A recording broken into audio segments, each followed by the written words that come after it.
주신 은혜의 증거를 생각해 보라. 이 제목을 가지고 함께 은혜를 나누려고 합니다. 하나님이 주신 은혜의 증거, 이것은 하나님이 어떤 분이신가를 확인하는 것입니다. 하나님이 어떤 분이신가를 아는 것은 너무나도 중요합니다. 구약시대에는 그 하나님에 대한 계시가 너무 적었기 때문에 미리 예언의 말씀까지 필요했습니다. 왜요? 메시아이신 하나님의 아들이 오시기 전이었으니까요. 그림자를 가지고 있었기 때문입니다. 그에 비하면 여러분, 지금 우리는 얼마나 그 풍성한 증거를 가지고 있습니까? 예수님은 그리스도시요 하나님의 아들이신 것을 우리는 믿습니다. 그 증거를 우리를 풍성하게, 너무나도 그 증거가 우리를 너무나도 풍성하게 우리를 만들어 주시는 줄로 믿습니다. 그러므로 하나님이 주신 은혜의 증거를 생각해 보라. 이 제목을 가지고 우리가 믿는 하나님이 어떤 분이신가를 확인하시는 이 새벽 되시기를 주님의 이름으로 축원합니다. 오늘 본문의 내용을 자세히 살펴보겠습니다.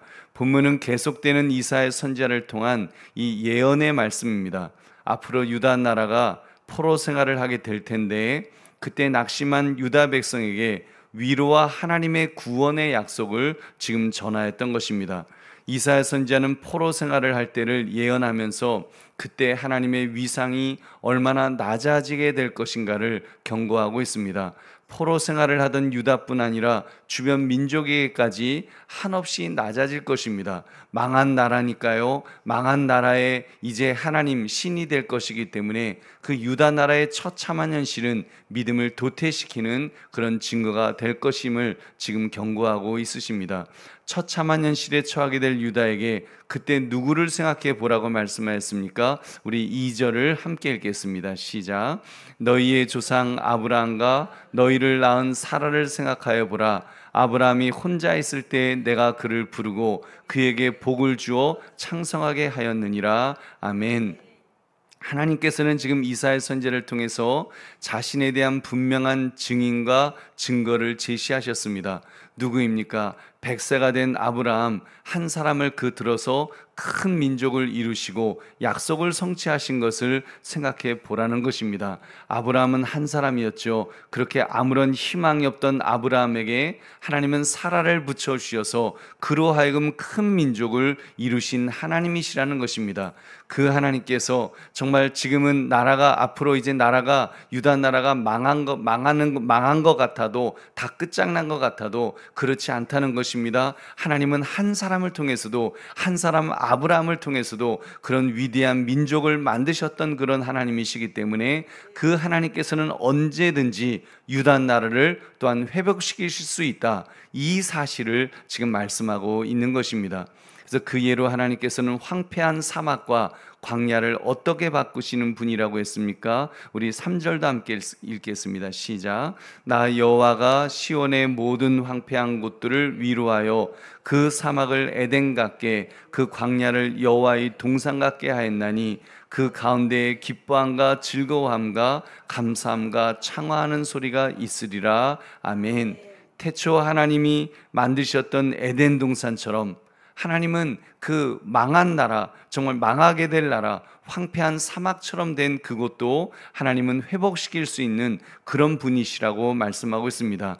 하나님께서는 태초의 기원인 에덴에서부터 창조된 세상의 모든 만물에 이르기까지 전능자이신 하나님에 대한 숱한 증인과 증거를 이렇게 남겨놓으셨다는 것입니다. 성도는 창조 세계를 증거 삼아서 정말 이 세상 모든 만물, 지금 이렇게 비가 오지만 이런 비를 통해서 이렇게 또 장마를 통해서 그 필요한 물들을 공급받고 그러면 또 그 나무가 자라고 하는 이런 것들을 통해서 자연이 다시 회복되는 것이 있는 것처럼, 사실 여러분 우리나라는 워낙 또 늘 제가 말씀드린 것처럼 금수강산이라서 이렇게 비가 내리고 이런 것들이 얼마나 기적적인 역할을 하는지 우리는 잘 경험을 못합니다. 왜냐하면 늘 그래왔으니까, 늘 모든 것들이 풍성하니까 잘 못 느끼지만, 여러분 이렇게 사막 기후, 이스라엘이라든지 캘리포니아라든지 이런 사막 기후는 정말 그 척박한 땅이었는데 아무것도 없고 그 모래에 그냥 풀도 제대로 없는 그런 땅이었는데 비가 내리고 나면, 비가 뭐 한 달이고 막 우기가 돼서 막 내리고 나면 그럼 꽃이 피고 막 그런 거 보면 너무 기가 막힙니다. 야, 이런 땅이었나 할 정도로 여러분, 하나님께서 행하신 구원과 지금 영혼을 흠모하며 살아야 되는 것을, 지금 하나님은 그런 분이시다, 회복시켜 주시는 분이시다, 망한 것 같지만, 끝난 것 같지만, 이제는 절망밖에 없는 것 같지만 하나님은 다시 회복시키시는 분이라는 것을 이렇게 말씀하고 있는 것입니다. 그래서 의를 알고 마음에 율법이 있는 성도, 그 하나님의 마음속에, 그리스도가 마음속에 있는 사람은 하나님의 공의와 구원이 영원하기 때문에 그를 붙들어 주실 것을 그렇게 말씀하고 있습니다. 할렐루야. 우리 보배로운 성도님들, 이 아브라함과 창조 세계를 증거 삼아서 불가능을 가능케 하실 전능자에 대한 유다의 믿음을 요구하시는 이 말씀에서 여러분은 무엇을 느낄 수가 있습니까? 여러분, 믿음의 사람은 하나님의 하나님 되심을 깨달으면 깨달을수록 더욱 담대해질 수 있다는 것을 확신하게 됩니다. 여러분, 우리 믿음의 사람의 힘의 근원은 하나님이신 줄로 믿습니다. 우리는 정말 그 하나님, 우주 만물을 말씀으로 창조하시고 정말 혈을 단신인 아브라함을 들어서 열국의 아버지가 되게 하시고 이스라엘을 사막에서 에덴으로 바꾸실 수 있는 분이 하나님이시란 사실을 우리는 믿고 살아야 될 줄로 믿습니다. 그 하나님은 바로 나의 하나님이시요 우리의 하나님이신 줄로 믿습니다. 그 하나님께서 우리에게 은혜를 베푸시기 때문에 우리는 살 수 있습니다. 어떤 형편, 어떤 처지에서도 하나님만 바라보며 하나님만 의지할 때 하나님의 도우심으로 다시 일어설 수 있는 줄 믿으시기 바랍니다. 우리 보배로운 성도님들, 오늘 말씀을 나의 삶에 적용해 봅시다. 여러분은 살아오면서 하나님께서 주신 은혜보다 현재의 어려움만 생각하며 낙담하고 있는 일이 있다면 어떤 것이 있으십니까? 여러분, 사실 우리 모두 큰 문제를 당하게 되면 먼저 낙심이 됩니다. 그 문제가 크면 클수록 더더욱 낙심이 되고 포기하게 되고, 하나님이 정말 계신가 그런 의심에 사로잡힐 때도 너무 힘들면, 너무 괴로우면 그럴 때도 순간적으로 있을 때가 있습니다. 여러분, 그러기 때문에 평소에 무엇이 필요하다고 했습니까? 하나님에 대한 이해, 하나님에 대한 확신이 여러분 평소에 필요합니다. 사실 오늘 본문의 말씀은 미래에 있을 예언의 말씀입니다. 아직 유대 나라가 지금 망하기 전이었습니다.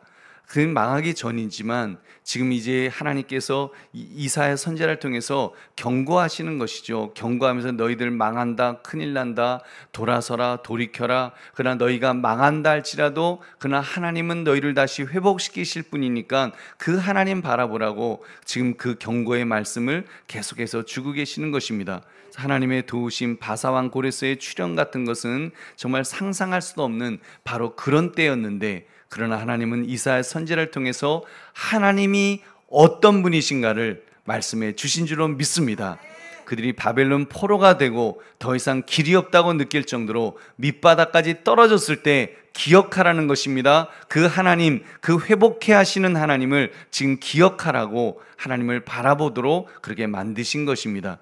여러분, 평소에 아직 어려움이 닥치기 전에 여러분 약속의 말씀을 주시면 그 말씀을 우리는 붙들어야 될 줄로 믿습니다.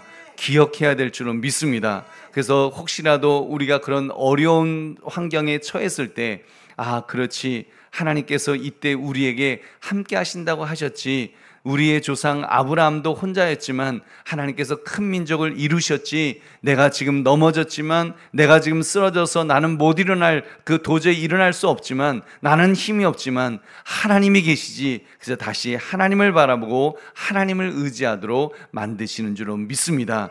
하나님이 주신 은혜의 증거들을 다시 붙드는 것, 그것이 중요합니다. 그것이 영적으로 우리가 다시 살아날 길인 줄로 믿습니다. 그렇게 할 때 어떤 형편, 어떤 처지에서도 흔들리지 않는 믿음의 장부가 될 줄로 믿습니다. 우리 보배로운 성도님들, 내 삶에 주신 은혜를 생각합시다. 내게 주신 약속의 말씀을 붙듭시다. 그 약속의 말씀을 붙들고 기쁨과 감사와 찬양을 올립시다. 예배의 시간은 그러한 시간입니다. 여러분, 예배의 시간은 내가 아직 문제가 발생하지 않았어도 하나님이 주신 은혜의 증거를 생각하면서 하나님을 찬양하는 시간입니다. 하나님의 하나님 되심을 인정하는 시간입니다. 영광 돌리는 시간인 줄로 믿습니다. 그럼 은혜가 임할 것입니다. 그 은혜가 우리에게 충만해지면 어떤 어려움 속에 있다 할지라도 하나님만 붙들 수 있는 믿음을 가지게 될 것입니다. 힘과 능력을 하나님께서 주시고 하나님께서 회복시켜 주실 줄로 믿습니다. 그러므로 하나님이 주신 은혜의 증거를 생각해 보라. 이 제목처럼 우리에게 이미 주신 은혜의 증거를 생각하면서 어떤 상황에서도 하나님만 붙드시는 저와 여러분 되시기를 주님의 이름으로 축원합니다. 우리 함께